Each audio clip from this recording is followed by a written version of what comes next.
Hello everyone, myself Ina. Welcome to my channel. We are doing light chapter class 10th which is very important. हम लोगों ने spherical lenses complete कर लिया है, उनके type complete कर लिए हैं, इमेज फॉर्मेशन टॉपिक कंप्लीट कर लिया है. Today we are going to do the last topic of this chapter that is some important formula like your lens formula हम पढ़ेंगे, magnification and the power of lenses. Understand? So let's start our video.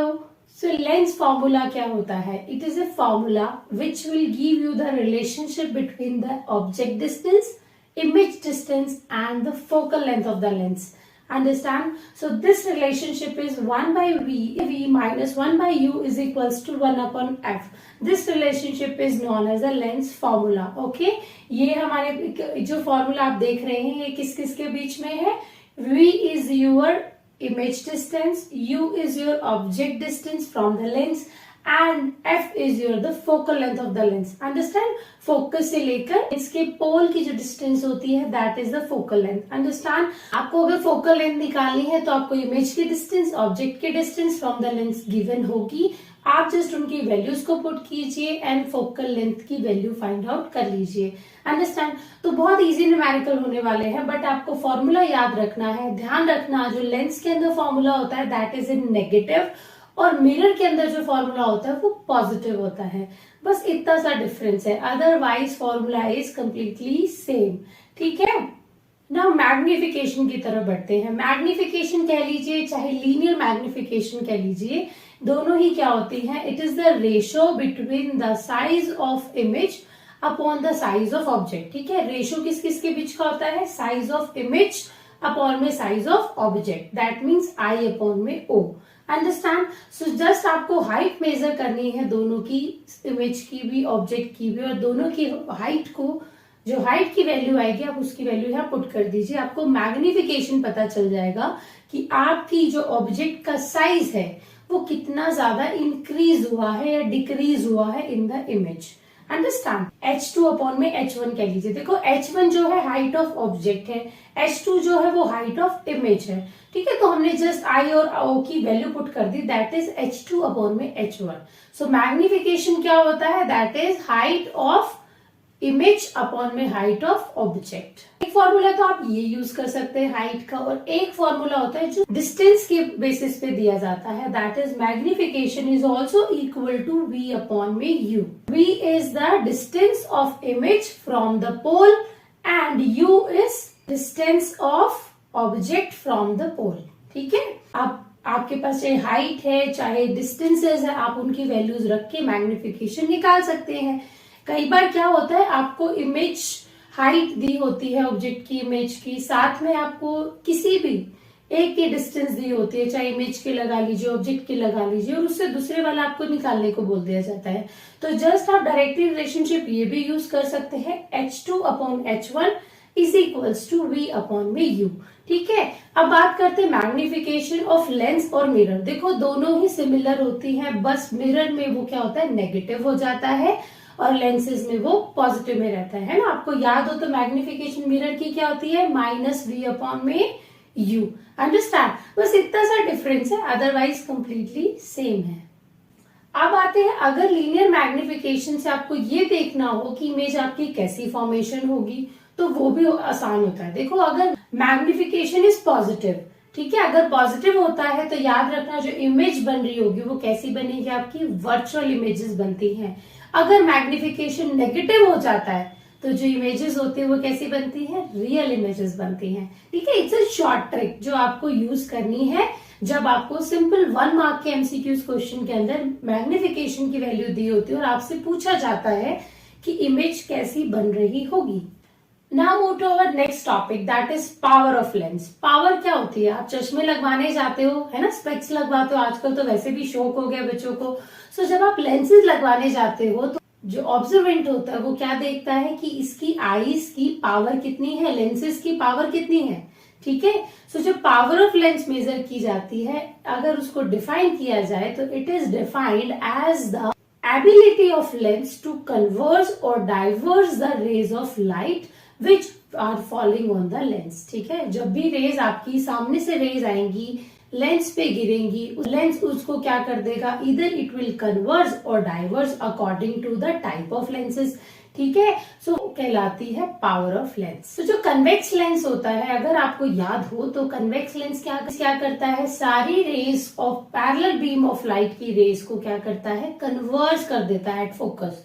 ठीक है, concave lens होता है वो क्या करता है, falling rays parallel beam of light जब उसके ऊपर फॉल होगी लेंस के ऊपर, तो क्या करता है, उसको डाइवर्स कर देता है rays. Power of convex lens is positive and the power of concave lens is negative.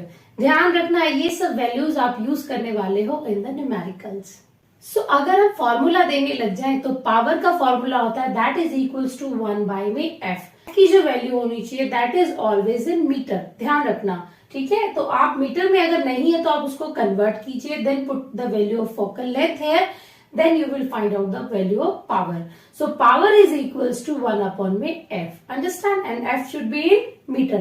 Understand? So overall जो power की यूनिट होती है that is diopter. Understand? So जिसके लिए आप कैपिटल D का इस्तेमाल करते हो.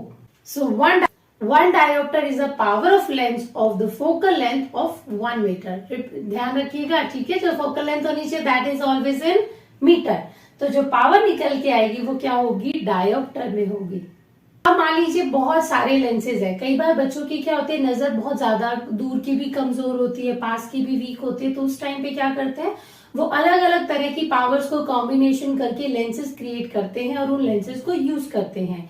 ठीक है, सो ये power of lenses when you are going to use a multiple lenses, so उस टाइम पे जितनी भी पावर होगी अलग अलग लेंस की, आप उन सबको कंबाइन कर दोगे।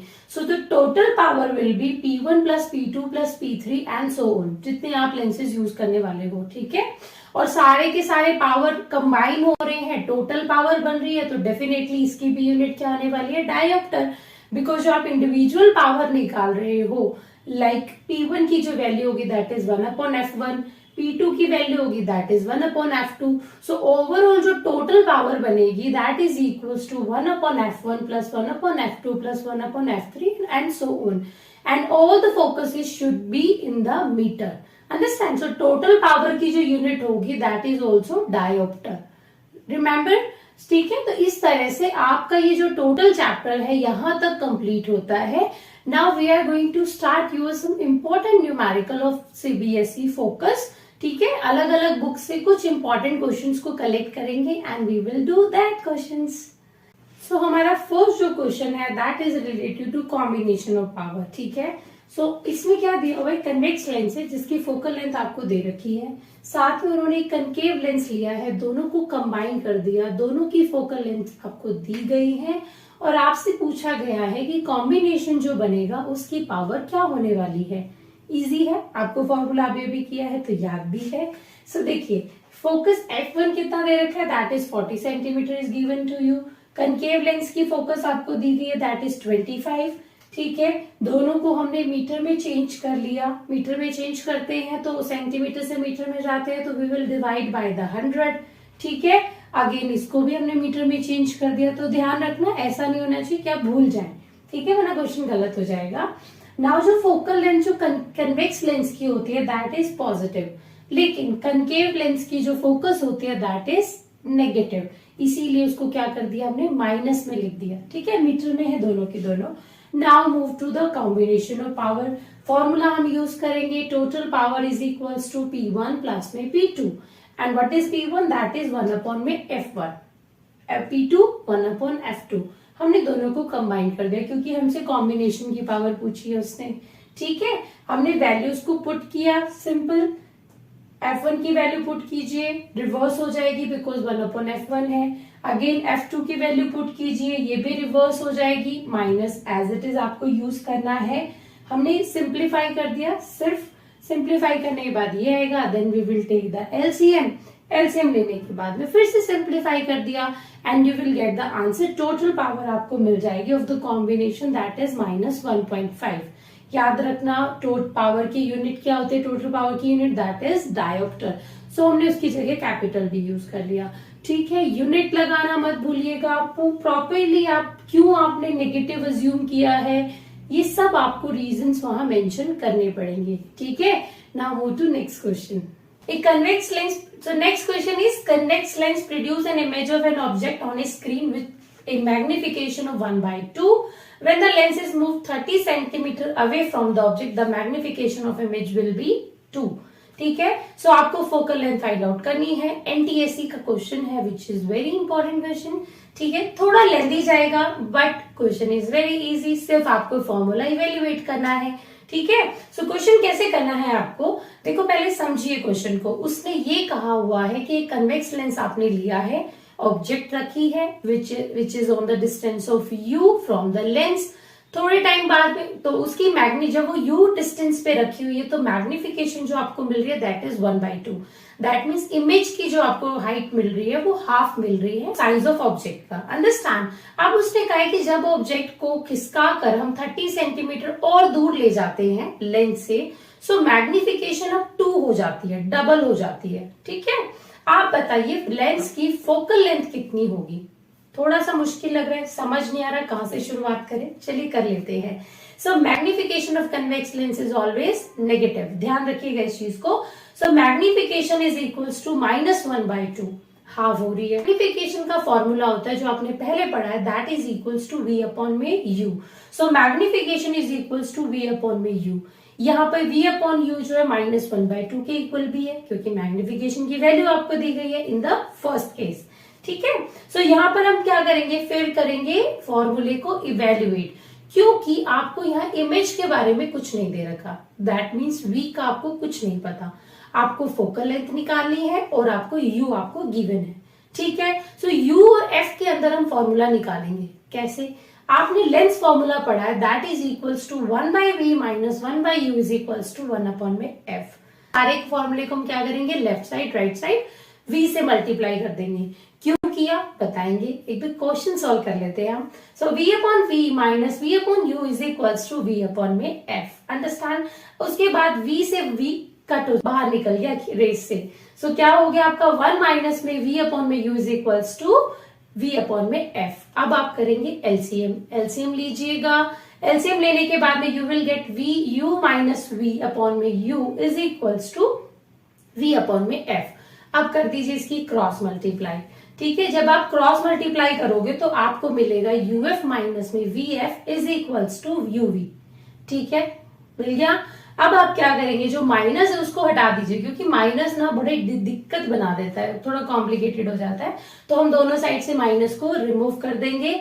माइनस हटने के बाद में हमें जो फॉर्मूला मिलेगा उसमें से हम v को बाहर निकाल लेते हैं लेफ्ट साइड से.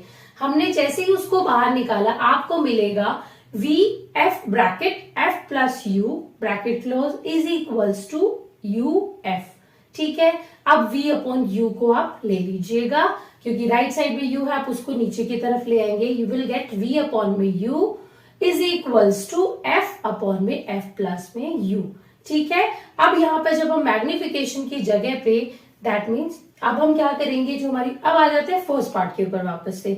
जो आपने v अपॉन u लिया है ना उसकी जगह पे आप ये वैल्यू पुट कर दीजिए. ठीक है, पता चला आपने क्यों किया ऐसा, ताकि आपको जो फॉर्मूला बन जाए वो फोकल लेंथ और u के अंदर मिल जाए v अपॉन u की वैल्यू. ठीक है, तो हमने यहाँ पे वैल्यू पुट कर दी, क्रॉस मल्टीप्लाई की, उसके बाद में उसको थोड़ा सा मैथमेटिकल कैलकुलेशन करके उसको सोल्यूशन निकाला. उसके बाद में आपको मिलता है u is equals to 3f. Understand. So यहाँ पर आपको ये पता चल गई कि जो ऑब्जेक्ट के डिस्टेंस है from the lens it is 3f. ठीक है, अब हम क्या करेंगे, सेकेंड पार्ट पे चलते हैं. जब मैग्निफिकेशन कितनी हो गई है उसकी, डबल. दैट मीन्स -2 हो गई है. कब, आपकी ऑब्जेक्ट के, जब आपकी ऑब्जेक्ट के डिस्टेंस 30 सेंटीमीटर बढ़ गई है. दैट मीन्स पहले u थी, अब जो डिस्टेंस हो गई that is u plus 30. Again आपको जो फॉर्मूला आपने निकाला था उसी फॉर्मूले को पुट कर दीजिए. बस u प्लस में 30 कर दीजिएगा और मैग्निफिकेशन की जगह -2 रख दीजिएगा. Again cross multiply, mathematical simplification, और देन आपको मिलने वाला है फोकल लेंथ की value. That is equals to 20 centimetre. Easy question था, कुछ भी नहीं था, सिर्फ आपको क्या करना था, फॉर्मूला बनाना था. उस फॉर्मूले को डायरेक्टली इन दोनों के अंदर वैल्यू v अपॉन u की जगह पे पुट करनी थी. क्वेश्चन बहुत इजी था ना.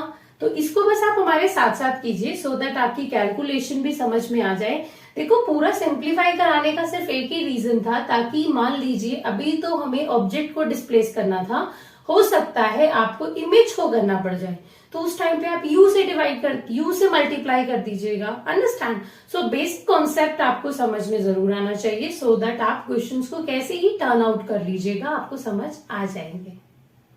फिर हम आपसे वापस से मिलने वाले हैं। आज हमने सिर्फ 2 ही क्वेश्चंस किए हैं, साथ में कुछ बेसिक कॉन्सेप्ट भी किए थे, but don't worry, in the next class हम बहुत सारे क्वेश्चंस करने वाले हैं। सो मेक श्योर कि आप हमारे साथ जुड़े रहें, हमारे चैनल को सब्सक्राइब करना नहीं भूलिएगा।